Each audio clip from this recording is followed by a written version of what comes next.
नमस्कार, स्वागत है आपका नेट्रिक न्यूज में। आपके साथ मैं हूं सपना दुबे।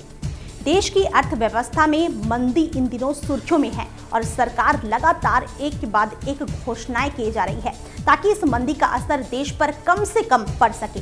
दरअसल पिछले कुछ महीनों में अर्थव्यवस्था से जुड़े कई ऐसे आंकड़े सामने आए जिससे मंदी की चर्चा करना स्वाभाविक है। इनमें जीडीपी ग्रोथ में कमी को दर्ज करना, ऑटो के अलावा और भी कई कंपनियों की बिक्री में गिरावट आना, कमजोर शेयर बाजार और तो और कंपनियों में कर्मचारियों की छटनी मुख्य रूप से देखने और सुनने को मिल रही है। आगे और जानकारी दें उससे पहले आप चैनल को सब्सक्राइब करना ना भूलें, साथ ही बेल आइकन को जरूर दबाएं जिससे हर अपडेट आप तक पहुंच पाए।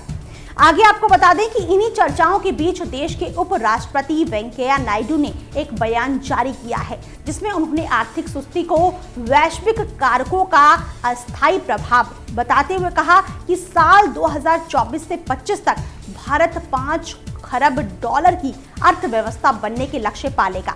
वैश्विक मामलों की भारतीय परिषद ने एक कार्यक्रम आयोजित किया था जिसमें उन्होंने अपना संबोधन दिया। नायडू ने कहा कि एक अहम अर्थव्यवस्था और विश्व में महत्वपूर्ण भूमिका निभाने वाले देश के तौर पर भारत का उभार तो दूसरी तरफ अफ्रीका की तेजी से बढ़ती अर्थव्यवस्था और अपने कल को खुद तय करने की उसकी ऐसी ही कई आकांक्षाएं उसके समकालीन संबंधों को आकार दे रही हैं।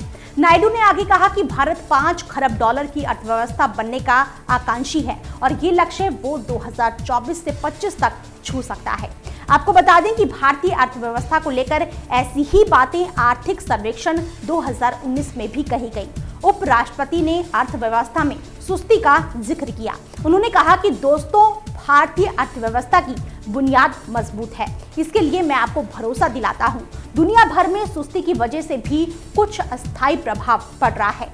नायडू का कहना था कि चिंता की बात नहीं, देश आगे बढ़ रहा है और आने वाले दिनों में भी देश तेजी से आगे बढ़ेगा और लक्ष्य को पालेगा।